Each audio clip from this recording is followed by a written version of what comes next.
Om Shri Guru Pyo Namaha Harihi Om Sadashiva Samarambham Shankaracharya Madhyamam Asmadacharya Paryantam Vande Guru Paramparam Shri Jagan Mataram Devim Sthitadhi Padmakasanam Hridaya Sagaratitam Gomatim Pranatosmyaham Om.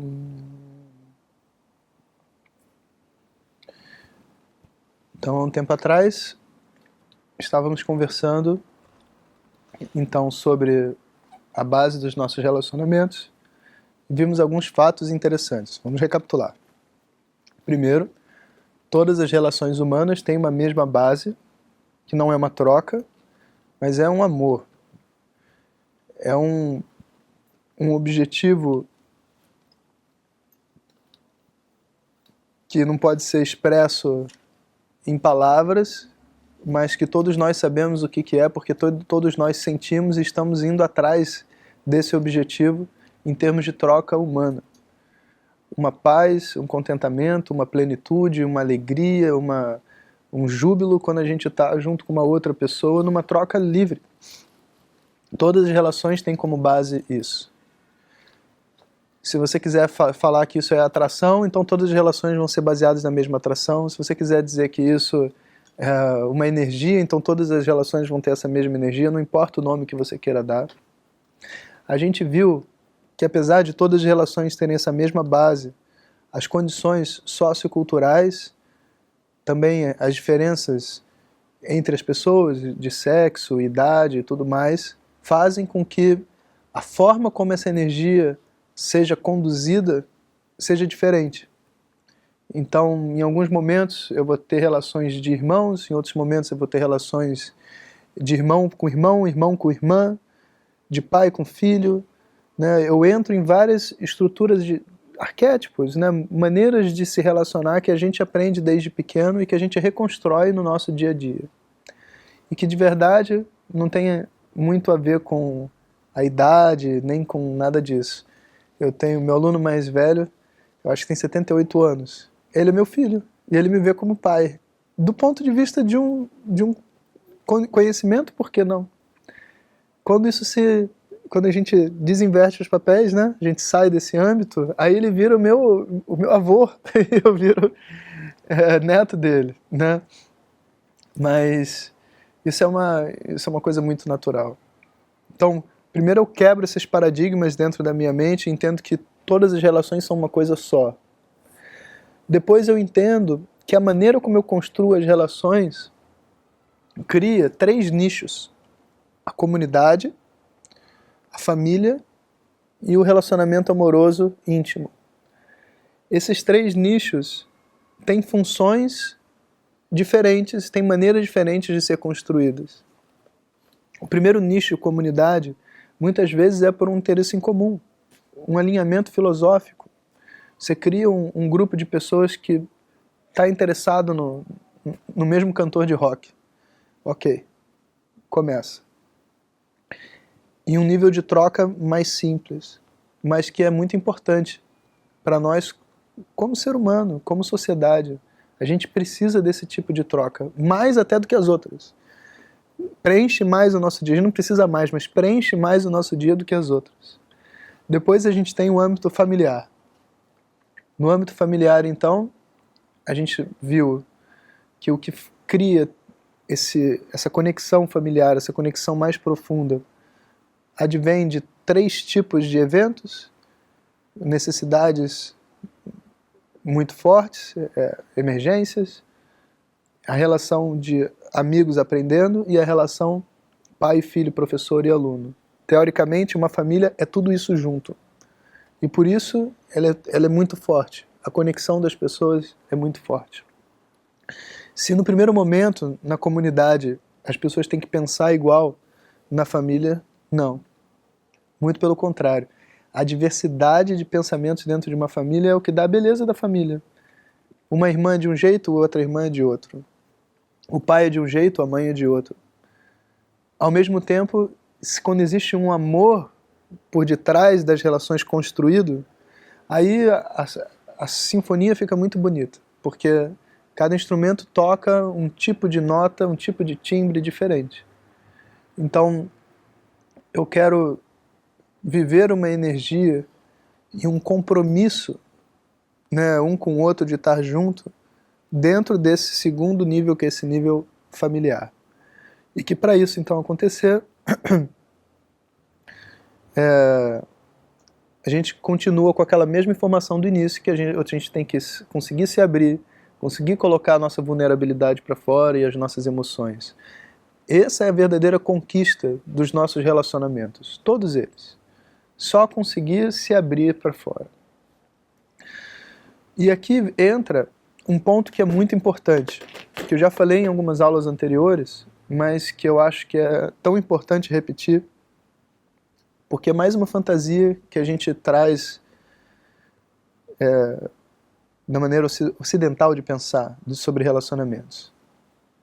As pessoas com um pensamento totalmente individualista e egoísta criaram uma máxima totalmente idiota, dizendo que você tem que estar bem consigo mesmo para poder lidar com o outro. Pensa nisso. É totalmente ilógico. Está todo mundo mal. Como é que alguém tem que estar bem consigo mesmo para lidar com o outro? Então vai todo mundo para a caverna, todo mundo se isola, então, até ficar bem. E se se isola, fica pior, né? Se a mulher fala assim, não, eu tenho que me resolver. Aí ela sai de perto. Só que ela vai ficar mais insegura. Como que ela vai se resolver? Esse conceito da independência que balança a cabeça, entende? É algo que a gente tinha que exterminar da nossa forma de pensar, entende? As pessoas não são independentes. Até parece. Eu acordo de manhã, ponho um chinelo que não fui eu que construí, bebo um leite que não fui eu que tirei da vaca, vou até o meu trabalho dependendo de tantas e tantas coisas, e mesmo que eu faço dentro do meu trabalho é só uma gota dentro de uma engrenagem gigante. Todo mundo depende de todo mundo. Essa busca desenfreada pela independência, como se a felicidade existisse nessa independência, é uma filosofia que condena a pessoa a um isolamento e uma morte. De verdade, uma morte psicológica. Porque eu olho para mim mesmo e é tão óbvio que nenhum de nós é independente, que a gente se vê como defeituoso. Sempre.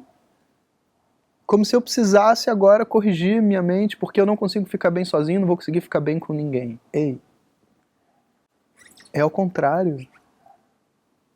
É ao contrário, é simplesmente ao contrário. Pensa bem, não é muito mais fácil ver o defeito no outro do que em você mesmo? Muito mais fácil. Por onde você vai começar? Por você? Não, você começa pelo outro.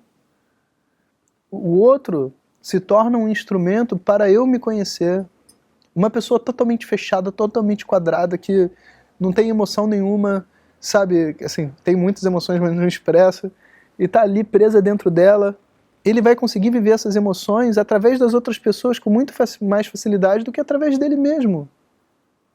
O objetivo dos relacionamentos é essa integração emocional. E, portanto, o outro é um instrumento do meu crescimento. Através do outro, a pessoa consegue viver certas emoções que sozinha ela não tem acesso. Quantas pessoas não mudam depois que têm filhos, por exemplo, e podem viver uma espontaneidade infantil novamente através dos filhos? Porque os filhos são assim, eles se dão o direito de fazer assim também. E para poder entender a mente da criança, ele vai ter que se soltar ali.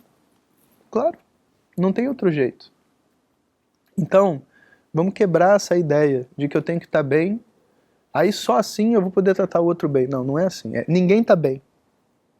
E o método para eu ficar bem envolve o meu relacionamento com as outras pessoas.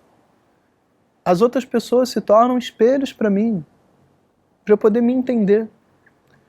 No início, a gente é muito quadrado e julga todo mundo como se a gente fosse perfeito e todo mundo fosse defeituoso. Depois esse limite vai fechando o cerco. Né? No começo a gente diz assim, olha, brasileiro, português, tudo bem.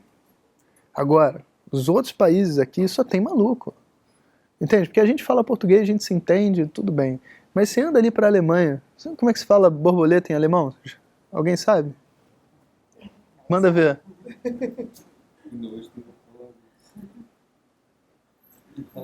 Fala. Já ouvimos, não sei. Mais alto. Eu não consigo nem repetir, tão difícil. Aí você vai dizer, olha que estranho, que língua estranha. Que língua estranha. Schmetterling. Ah, obrigado. Tão difícil. Aí a gente fala, que coisa estranha, por que fala assim? E a língua é assim, é assada, e a gente cria uma divisão. Como se a nossa língua fosse melhor. É ridículo pensar, mas é de verdade. Aí a gente diz, no meu trabalho, nós 4 aqui somos do bem. Nós somos do bem. Os outros são do mal. Nasceram em algum outro planeta e tal, vieram aqui trabalhar e querem se bater, mas a gente é do bem. Se o processo continua da maneira como Deus desenhou, você vai terminar se isolando. Porque você vai descobrir que mesmo essas pessoas do bem vão furar seu olho também. Que elas não são tão do bem assim, quando envolve um assunto que elas têm dificuldade. E que a outra é tudo do bem, só que ela roubou o marido da fulana lá, pronto, já era. Tá fora também da minha lista de pessoas normais. Só sobrou quem na minha lista de pessoa normal? Raimundo Donato. Em português brasileiro a gente fala assim, né? Raimundo Donato. Quer dizer, você. Só sobrou eu. Eu sou o único normal e todo mundo só é maluco. Né? Todo mundo é maluco. É que nesse negócio de vegetarianismo, né? Eu falo, como é que você vai substituir o vegetarianismo? Olha só, tem bilhões de pessoas morando na Índia, felizes, vegetarianos. Eu não tenho que substituir nada. Eu não tenho que substituir nada. Esse conceito de que a gente tem que substituir, tem que não sei o quê, é tudo algo dentro da nossa mente. É só um obstáculo ali. Pensa comigo. Todo mundo é maluco, menos eu. Quem é o maluco? Todo mundo. Quem é o maluco? Eu fui pro meu professor e falei isso. Entendi. Eu sou maluco. Não é que tá todo mundo maluco aqui no ashram. Não. Eu sou maluco também. E por isso tá essa confusão. Finalmente eu entendi, professor. Como que eu faço para deixar de ser maluco? Tipo, é um grande momento, né? Você chega um momento onde você se vê o seu monstro, as suas dificuldades, que você também tem problemas emocionais e afetivos e tudo mais, e que os seus problemas não são menores ou maiores do que de ninguém, só são diferentes. E você encara eles e pergunta, como que eu faço para resolver? Agora me diz, qual é o método, a asana que eu vou botar atrás da cabeça para resolver bástrica, né? Para parar de sentir raiva? O que eu faço, professor? Aí ele vai falar assim, eu também sou maluco. O objetivo do yoga não é você parar de sentir raiva ou sentir as suas emoções. É você entender que as emoções estão numa ordem e não tem ninguém maluco. Tem ninguém maluco. É só o jeito que as pessoas são. Pessoas têm emoções. Alô? Pessoas têm emoções. Pessoas sentem raiva. Pessoas sentem inveja. Pessoas sentem todas as emoções que a gente está sentindo. Não tem nada fora do lugar. A não ser um vírus, na forma de um pensamento, de que as pessoas têm defeito.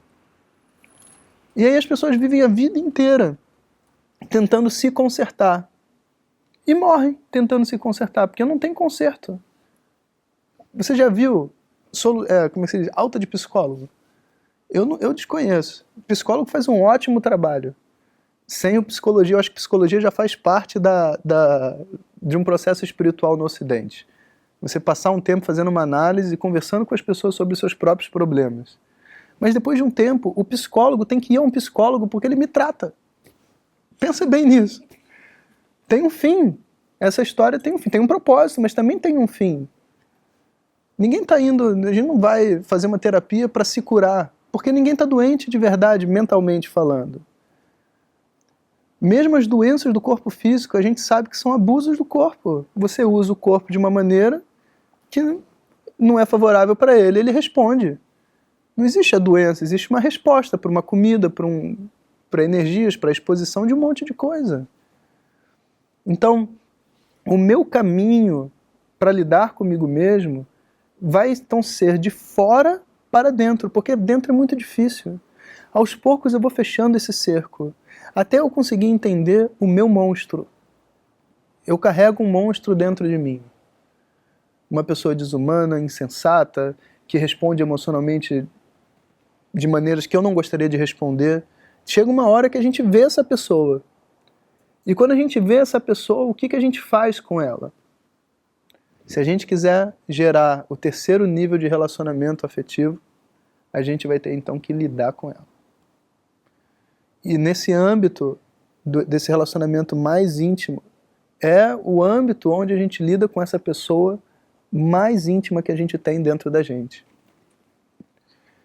Diferente do ambiente familiar, porque no ambiente familiar as pessoas têm objetivos, elas também trabalham juntas, o pai, o filho, eles precisam se coordenar numa operação de vida, que é se formar, que é ter um emprego, que é ajudar, dar um apoio. Agora, num ambiente a dois, você tem a exposição total de uma pessoa.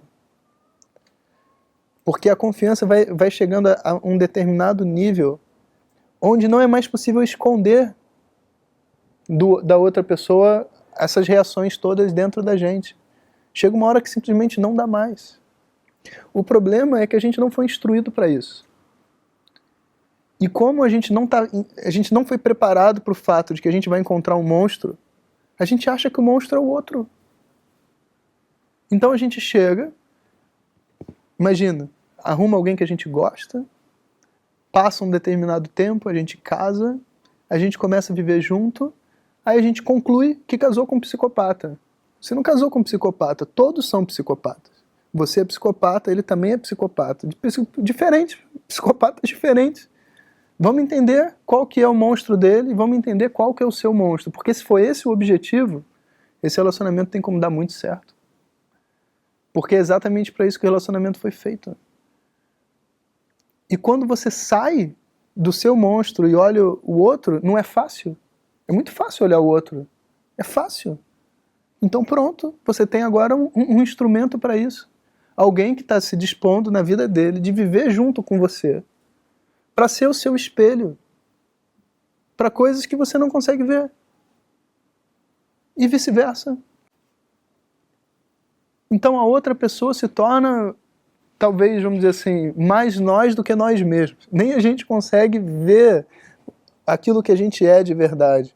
Mas a outra pessoa, ela já pescou, ela se conectou com aquela energia. E nessa troca existe o verdadeiro sentido da palavra liberdade, do ponto de vista emocional. Porque a liberdade você só conquista com conhecimento. Você não tem como ser livre sem conhecimento. Pensa bem. Liberdade e conhecimento andam juntos. E essa personalidade mais interior, ela não está disponível para a gente acessar. Ela não fica disponível facilmente. Então é como se o outro virasse o nosso instrumento para esse conhecimento. E assim, a gente tem então o terceiro nível de relacionamentos, que é esse relacionamento mais íntimo. Interessantemente, é isso que define o relacionamento mais íntimo. Muito mais do que o sexo, muito mais do que se o pessoal sai para ir ao cinema juntos, o conjunto de atividades. E sabe, gostos mudam. Hoje eu gosto de ver filme, hoje eu gosto de praia, ela gosta de montanha. Quem disse que eu vou gostar de praia para sempre? Quem disse que ela vai gostar de montanha para sempre? Não é isso que define relacionamento. Eu quero encontrar alguém, tipo, tem um aplicativo desse que não sei se deve ter aqui também, que você põe o que você gosta, para encontrar uma outra pessoa que gosta das mesmas coisas. não vai dar certo. Porque não é esse o objetivo. Encontrar outra pessoa que gosta da mesma coisa que eu. Isso é o quê? Uma comunidade. Não é um relacionamento íntimo. Por isso que a química por detrás de um relacionamento íntimo é um grande mistério. Encontrar uma pessoa que me deixa à vontade para eu expor esse monstro dentro de mim, e quando eu exponho, ela não quer me crucificar. Ela quer me ajudar. Entende? Esse é o desafio. Aí a gente vai descobrir uma outra coisa muito interessante.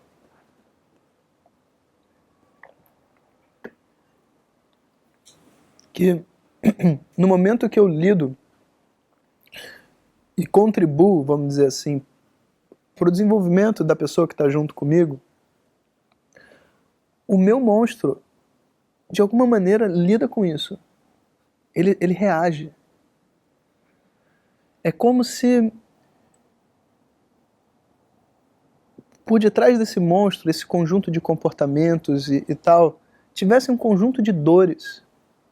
Um conjunto de dores realmente que estão armazenadas ali dentro do meu subconsciente, dos meus karmas, como a pessoa quiser entender. E esses conjuntos de dores aprenderam uma maneira de se manifestar. Mas eles se manifestam por uma causa. O que está todo mundo atrás das suas manifestações? Você pode pegar qualquer ângulo e você vai poder dizer assim, por esse ângulo aqui tudo é medo. Medo de não ser aceito, medo de ficar sozinho, medo de não sei o quê. Você pode dizer tudo é medo. Se você olhar por um outro ângulo, você pode olhar para tudo isso como todo mundo quer ser especial. Só que cada um quer ser especial de uma maneira diferente. Você pode escolher vários ângulos que você vai descobrir que todos esses monstros, eles só estão trabalhando uma dor. Uma dor lá dentro. E uma dor que tem uma maneira de sair. Ela já se acostumou a sair de uma determinada maneira. Então, quando alguém encosta na dor, a raiva sai. Porque essa pessoa aprendeu a converter a dor do coração da personalidade dela num comportamento de raiva, num comportamento de ansiedade, num comportamento de histeria. Vários tipos, vários perfis, vários padrões de exposição dessa dor interna. E essa dor é o quê? É um descolamento. É um descolamento que ocorre de uma visão sobre si mesmo, que vem junto com a nossa criação. É como se fosse assim, um sentimento de inadequação. Todo mundo tem um sentimento de inadequação, não importa a forma. Um é porque o pai abandonou, então eu sou inadequado. Outro porque o pai não abandonou, mas ficou lá em cima, então eu sou inadequado, não me deixou crescer. O outro porque a mãe fez isso, outro porque o pai... Mas esse sentimento de inadequação, ele fica ali, pulsando, dentro de todo mundo. Aí, quando eu olho para outra pessoa, com os problemas que ela tem, e eu consigo amá-la, eu consigo deixar ela ser do jeito que ela é, a minha personalidade interna vê o que eu estou fazendo. A mente, ela não é uma coisa só. A mente, ela possui como se fosse diversos compartimentos, um conversa com o outro.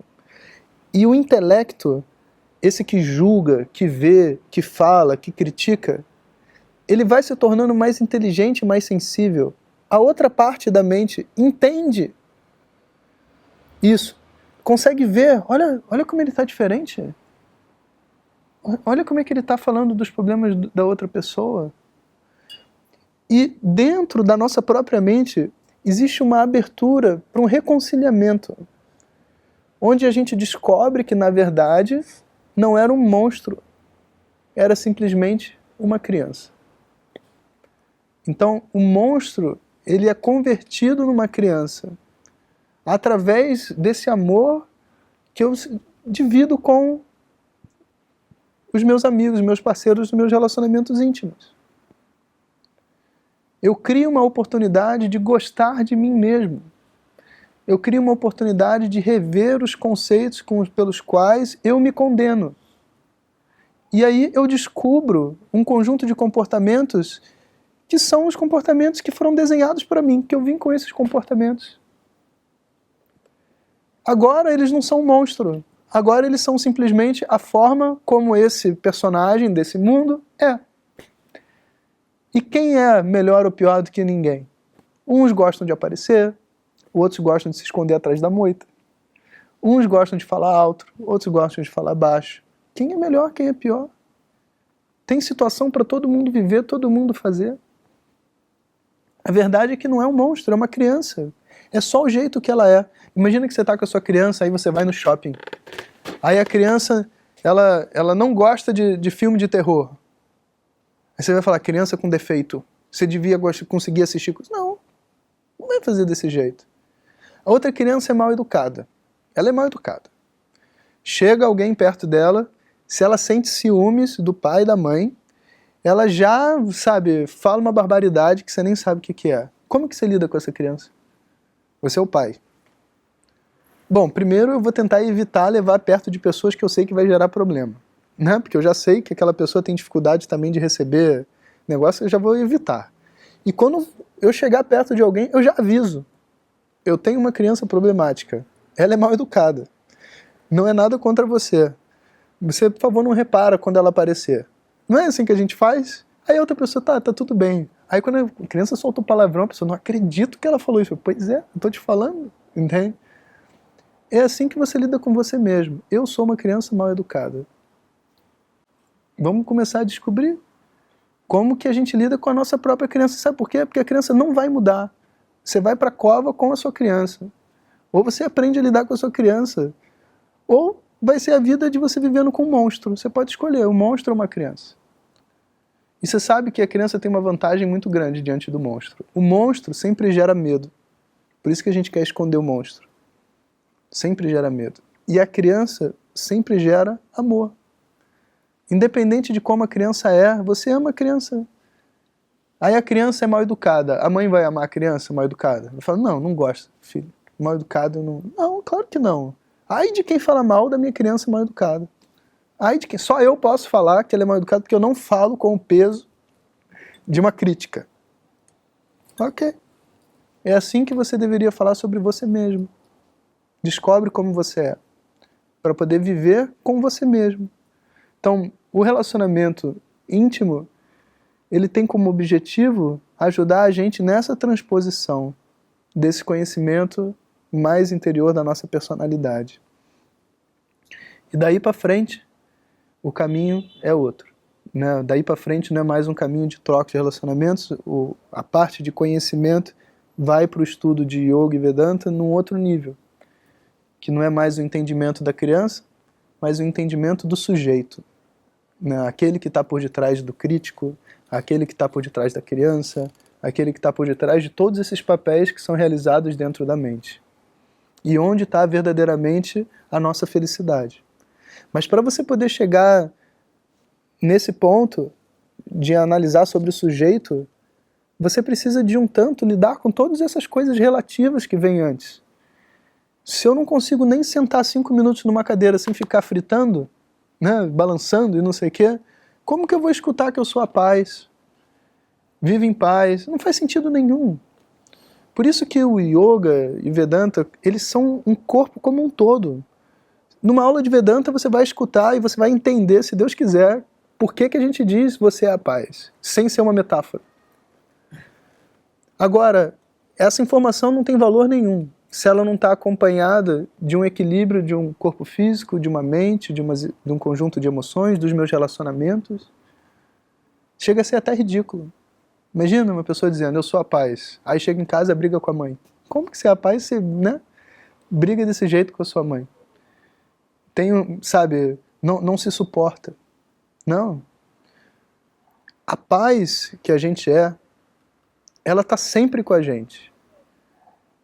Mas quando a gente está lidando nos nossos relacionamentos afetivos e nos relacionamentos de vida, né, porque não tem afetivo ou não afetivo, nos relacionamentos, a expressão dinâmica dessa paz são as nossas emoções. Então não existe atalhos. A gente tem que aprender a lidar com essas emoções, a gente tem que aprender a lidar com essa mente, para poder fazer com que essa frase, eu sou a paz, faça sentido. Se eu sou a paz, por que eu sinto raiva? Porque raiva, meu querido, é alimentado pela paz. Paz não é um sentimento. Raiva é um sentimento. Amor de verdade não é um sentimento, é a sua natureza. Mas para você entender isso, você precisa processar suas emoções para você poder entender isso emocionalmente. Você só sente raiva de quem você ama. Pensa nisso. Não é possível sentir raiva de alguém que você não se conecta. Todas as emoções dependem desse amor. E por isso essas emoções todas têm que ser muito bem trabalhadas para a gente poder dar esse salto de falar sobre esse amor diretamente. E o tema do amor e da natureza do sujeito é o tema da próxima palestra, que vocês podem assistir na semana que vem também pela internet, tudo que nem essa aqui que está passando para vocês também.